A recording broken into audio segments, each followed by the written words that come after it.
Joe, that's so boyish. That's why I do it.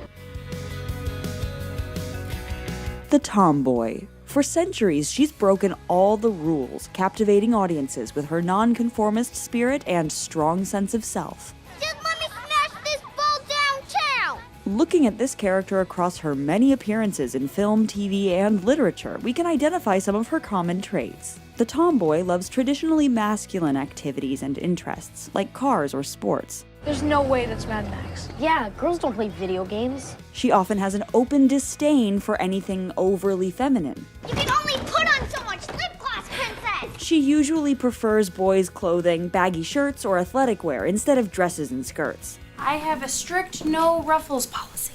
The tomboy might rather be friends with the boys, too, and have difficulty relating to other girls. I will never play with those girls. She's adventurous and confident, sometimes even impulsive and headstrong.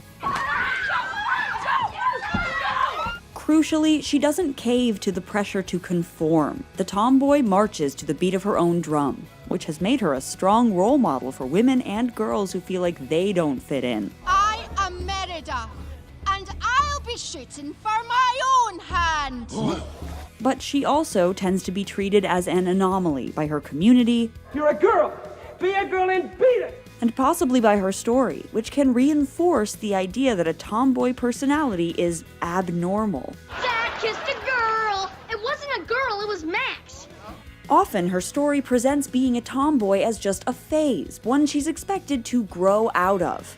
You can't be a tomboy all your life. More recently, it seems like even we as a culture have outgrown the tomboy, and some have questioned whether the trope is still compatible with our more modern ideas about gender identity. Here's our take on the tomboy, the liberation she represents, the limitations of this characterization, and whether there's a place for her in our future. Yeah, let's break some rules!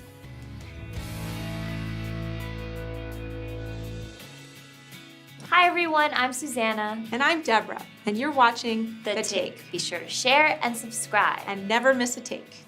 This video is brought to you by Mubi, a curated streaming service showing exceptional films from around the globe. It's like your own personal film festival, streaming anytime, anywhere.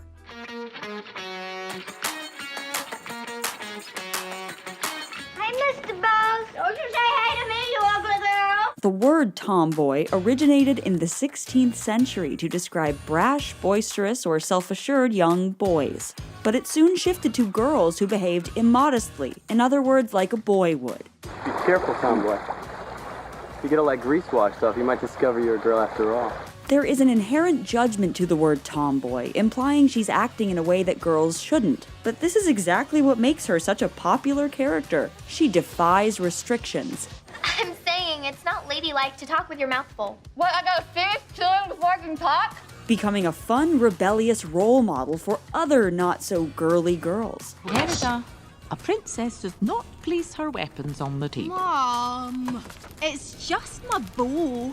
One of the first and most enduring examples of the tomboy is Jo, the fiercely independent protagonist of Louisa May Alcott's 1868 novel Little Women, who's more interested in books than marriage. You want to be the happiest boy in the world. Oh, a fellow can't live on books alone. I could. In the first of many film adaptations, in 1933, Jo was played by Katharine Hepburn, a famous tomboy herself. Well, you needn't whistle like a boy. That's why I do it. Jo provided a powerful example for women by being unapologetic about her career ambitions. Oh, wait until I become a famous author and make my fortune. In the wake of World War II, for which American women had volunteered in record numbers, the 1949 version of Little Women emphasized Jo's own desire to serve in the Civil War of her period. Look at me.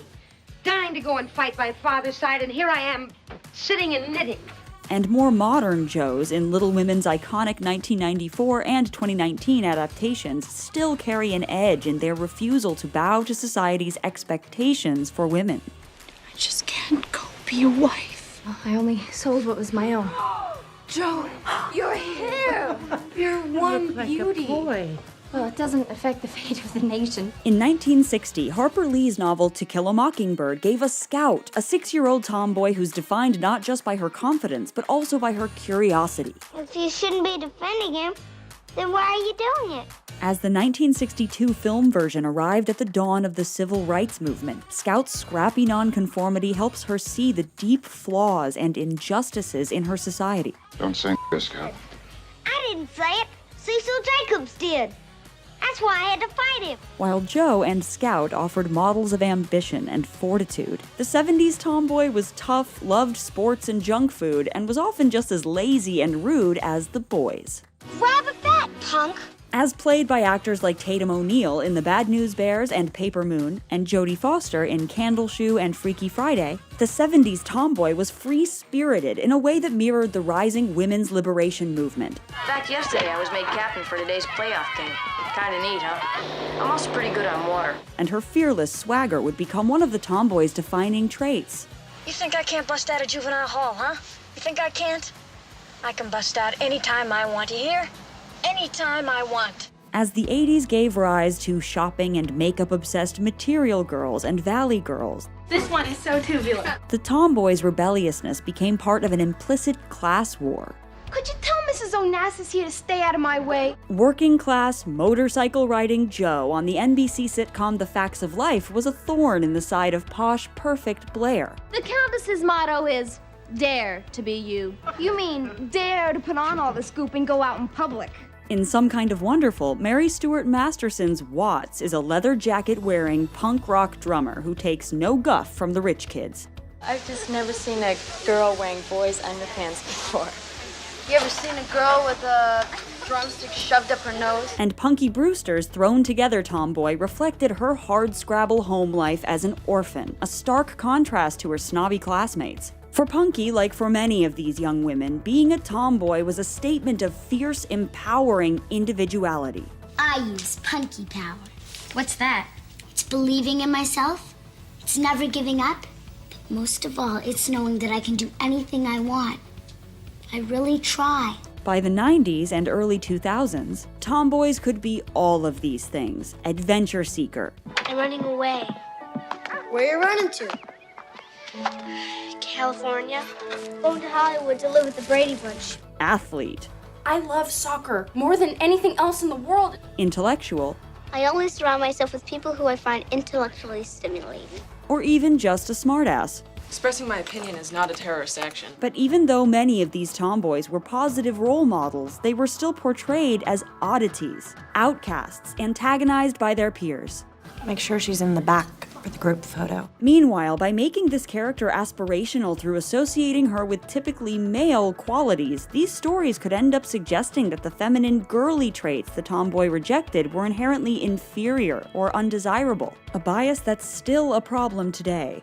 If you weren't a girl, I'd beat your face off. Yeah? If you weren't a girl, I'd beat your face off.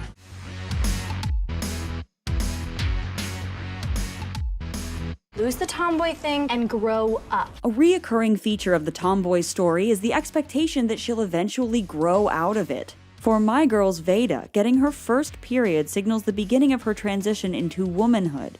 It's not fair. Nothing happens to boys. It's not long before she's wearing dresses and hanging out with the girls she once shunned. Judy and I are going to be in the same homeroom. Freaky Friday's Annabelle isn't interested in getting her hair or nails done until she switches bodies with her mother. Just a touch of color. Beautiful. Whoops. Perfect. Just gorgeous. And this brush with womanhood convinces her that conventionally feminine interests aren't so bad after all. You're just like your mother. Thanks. Even Punky Brewster begins dressing more stereotypically girly after developing a crush on an older boy. Again and again, we're told that growing up means putting aside that tomboy playfulness and embracing a more feminine side. I'm almost 12 and I'll be getting a bra soon. Well, maybe in a year or so. I can't be playing no dumb baseball. This idea has historical roots in the wake of the American Civil War, when young white women were encouraged to behave as tomboys, to engage in greater physical activity so they would be hardy enough to bear strong children. Still, they were expected to become ladylike wives and mothers once they married. Amy, you're too prim. If you don't take care, you're going to grow up and be an affected little goose. And as for you, Joe, now that you turn up your hair, you should realize you're a young lady. In our modern era, this pressure to grow out of it is especially explicit in stories about older tomboys. Miss Congeniality's Gracie is a lifelong tomboy. Call me a girl. You called me one. Yet she can't be truly happy until she gets a beauty pageant makeover, attracts the attention of a handsome guy, and finds some female friends. I really do want world peace. Like Gracie, Kat in 10 Things I Hate About You has failed to transition into proper womanhood during adolescence. She begins as a blunt, aggressive, and outspoken high school athlete. People perceive you as somewhat Tempestuous? heinous bitch is the term used most often. Who shows little interest in or even tolerance for boys. I guess in this society, being male and an asshole makes you worthy of our time. But rather than fully applauding her feminist independent streak, the film reveals this personality to be more or less a posture, an armor she uses to protect herself from the harsh social environment of high school. I don't like to do what people expect. Why should I live up to other people's expectations instead of my own? So you're disappointed from the start, and then you're covered, right? And in the end, like the heroine of Shakespeare's Taming of the Shrew she's based on, Kat's happy ending is to be tamed through falling for a boy and putting away these childish things to become more traditionally feminine. Where'd you get the dress? Oh, just something I had, lying around. It's a common trope for a female character who starts out as unpopular or maladjusted to put on a pretty dress and some makeup as a symbolic expression of her coming of age, opening themselves up to others and really finding themselves. And for me, this experience has been one of the most rewarding and liberating experiences of my life. This plot device doesn't just rule out the idea that a woman might like to continue dressing and acting in whatever unconventional way suits her, it also limits who gets to be a tomboy in the first place. Women of color have historically been excluded from markers of conventionally proper femininity. Black women in particular have long been stereotyped as non-feminine. Thus, most on-screen tomboys who have the privilege of rebelling against the expectation to be ladylike are white girls. Notably, the few non-white tomboys we've seen tend to face even greater pressure from their families to be more feminine. Your sister's getting engaged, and you're sitting here watching this skinhead boy. The parents of these characters often express an anxiety steeped in the fear of their confirming racial stereotypes. I don't know why I keep hoping you'll grow out of this tomboy thing. Compounding this anxiety is the fact that tomboys have also long been associated with being queer. How long have you been a lesbian? Excuse me? On screen, tomboys are often presumed to be lesbians by their peers. All this touching and hugging girls, and I love you. Boy, are you strange. Society has long conflated gender expression with sexuality, leading to the heteronormative assumption that lesbians present themselves as more masculine. Just because I wear trackies and play sport does not make me a lesbian! Homophobia also contributes to the general unease around tomboys who don't grow out of it as they transition into the adult bodies that will then become sexualized. No boy's gonna want to go out with a girl who's got bigger muscles than him. By presenting as more masculine, the tomboy denies the male gaze the right to sexualize her. And the historical discomfort around tomboys speaks to the fact that for centuries, a woman's value has been defined as her potential to be a mate for men. You look really pretty. Therefore, I have value? Even the stories that ostensibly celebrate the tomboy tend to neutralize any potential threat the tomboy might represent to social norms by almost inevitably pairing her off with a man. And don't just that you can... Even if not all of these tomboys are queer, allowing some of them to remain single would be more true to their characters. There's more to life than stupid boys, you know. Greta Gerwig's 2019 adaptation of Little Women expresses this frustrating false choice naturally through Jo March. And I'm so sick of people saying that love is just all a woman is fit for. I'm so sick of it. While author Louisa May Alcott was pressured into marrying Jo off, and if the main character is a girl, make sure she's married by the end. And later regretted not letting her protagonist end up a literary spinster like she considered herself. Gerwig gives Jo a more ambiguous ending that focuses instead on her achieving artistic consummation. It's the book. The happy ending is the book. I think there aren't enough movie romances between women in their books. While some have interpreted this ending as suggesting Jo is queer, the director sees Jo as more fluid than that. I didn't want to give her some sort of label, Gerwig told The Advocate. I just wanted to live with the kind of openness of it. I don't believe I will ever marry. I'm happy as I am. I love my liberty too well to be in any hurry to give it up. In doing so, Gerwig brings one of our most enduring tomboys into a more complex present, where the tomboy label has become increasingly reductive.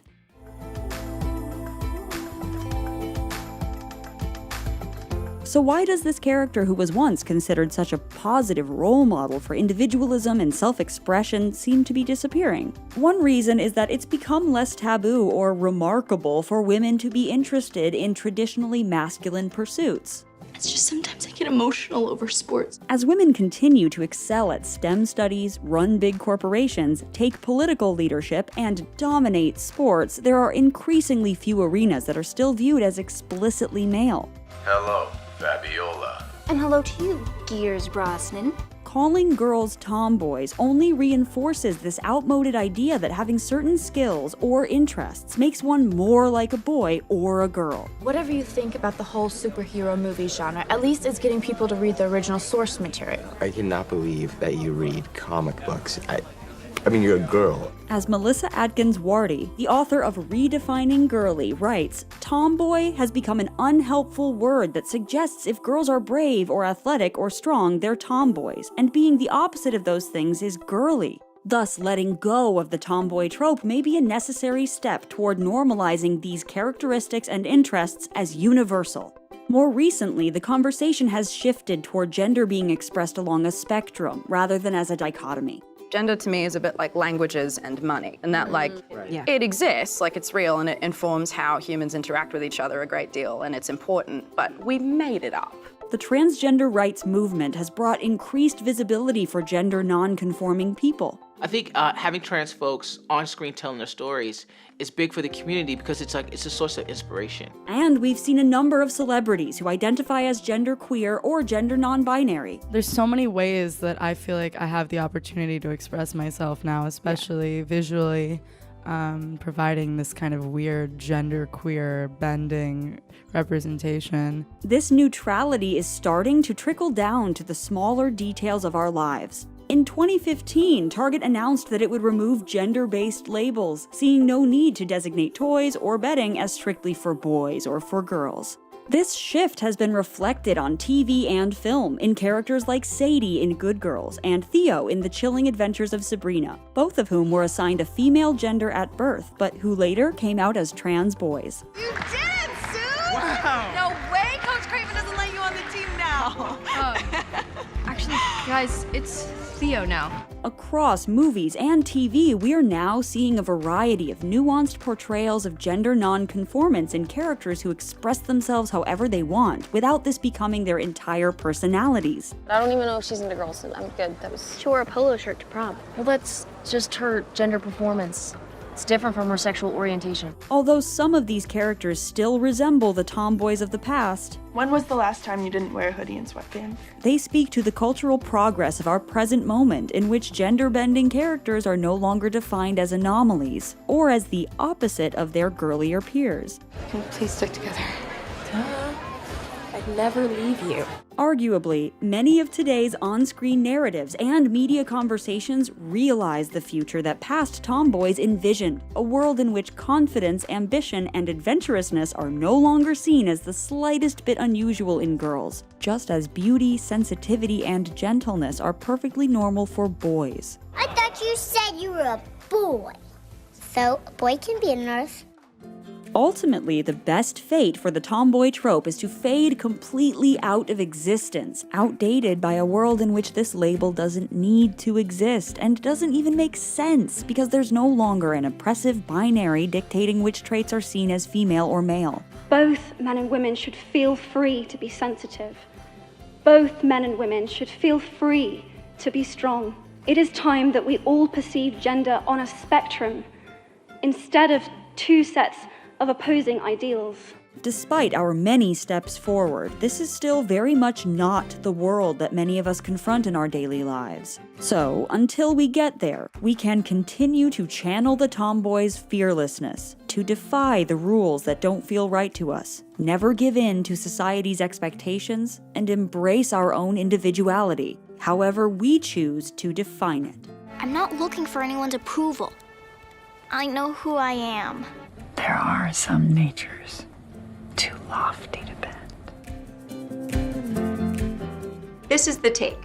What do you want our take on next? This video is brought to you by Mubi, a streaming service we love. Mubi is a treasure trove of films. Every day, Mubi premieres a new film. Whether it's a movie you've been dying to see or one you've never heard of before, there is always something new to discover. So in this world where it's very easy to spend hours debating what you should watch, Mubi is like having a really cool friend with amazing taste in movies, making it so much easier for you. They feature hard-to-come-by masterpieces, indie festival darlings, influential art house and foreign films, lesser-known films by your favorite famous directors, and more. Plus, you can even download the films to watch offline, and there are no ads, ever. Mubi just launched a new section called Mubi Library, which gives members free access to hundreds of new films handpicked by their curators. With Library, you can stream films you may have missed the first time, and discover new releases like Beanpole, one of the most celebrated titles from last year's Cannes Film Festival. We can't recommend Mubi highly enough. You can try it out now for free for a whole month. Just click the link in the description below.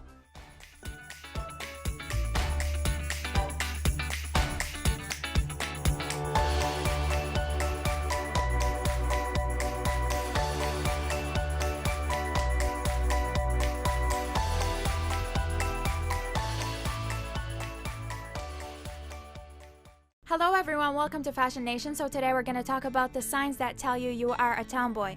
Before I start, there's nothing wrong with being a tomboy. All you have to know is be yourself, be you, and be confident. There's no positives or negatives that come out of this. It's just a form of style and a category. So you're highly interested in sports and video games and you try to achieve your best at them, and because of that you have a lot of topics to share with the guys that's leading you to having a lot of guy friends around you. Now, when it comes to girls, you have no interest in fashion or makeup. You tend to laugh, like actual laughing. You don't giggle like most of the girls do. When it comes to shopping, it's hard to find what you like and it becomes like a chore to you and you just hate it so much. Now, another thing is your social media, you are not obsessed with it, but you go on it anyways because, you know, you just have a lot of time on your hands and you need something to do. You don't like to waste your time a lot with things that don't mean to you at all, so you kind of just skip that step and go to the next one, like gossiping, for example. Now, don't forget to hit that subscribe and leave me a comment, and stay confident, stay beautiful, and be you. What are we learning about?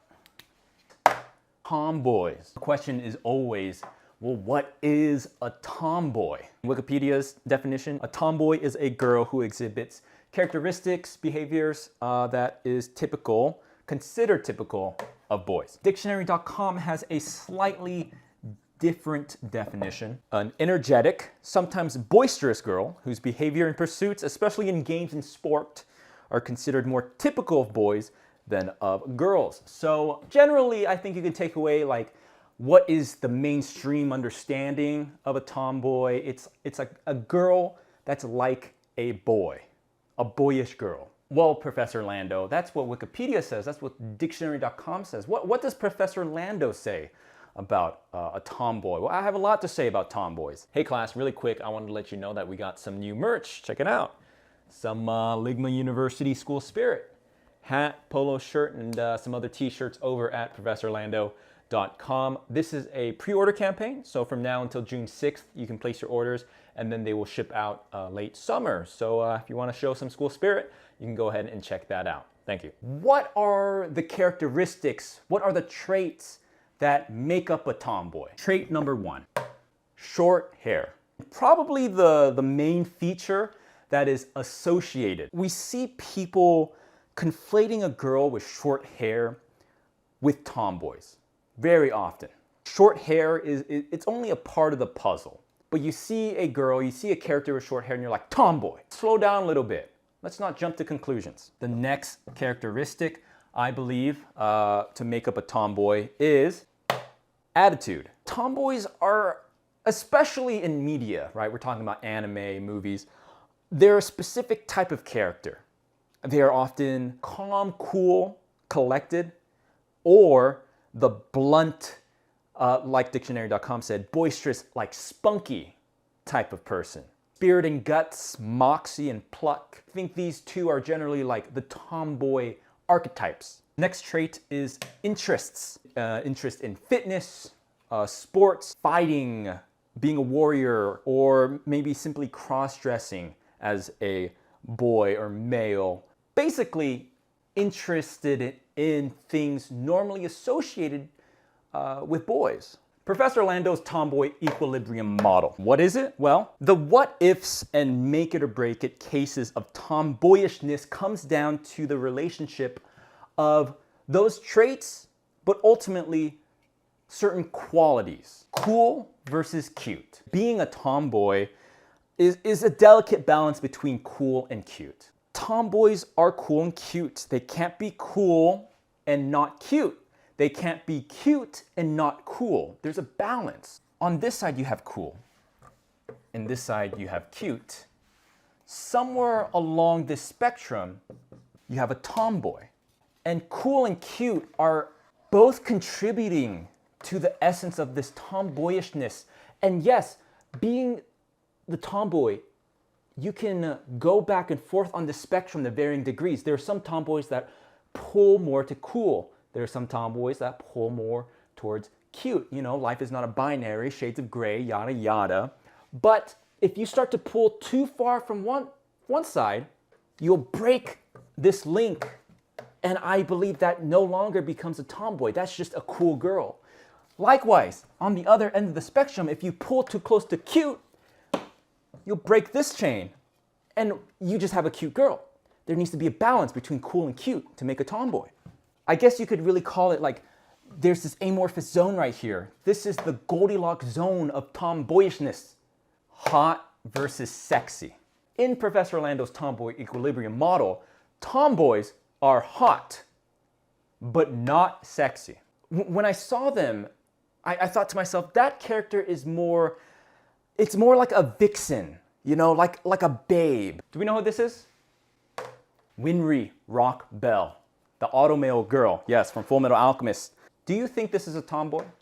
In my opinion, I think Winry Rock Bell from Full Metal Alchemist is not a tomboy.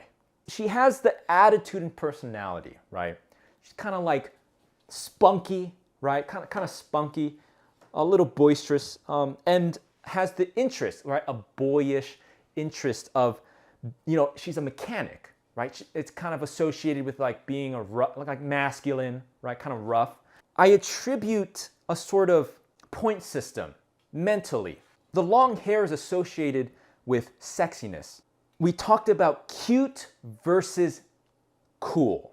Rinri in general, very cute, but I believe she lacks coolness. Just being a mechanic is not necessarily automatically cool. I believe there are a certain amount of points of coolness to being a mechanic. Not as many cool points as something like being like a fighter, right? Or being like a weightlifter. Overall, Rinri has too high of a cute stat and not enough cool points to push her over the edge to be a tomboy. Does that make sense?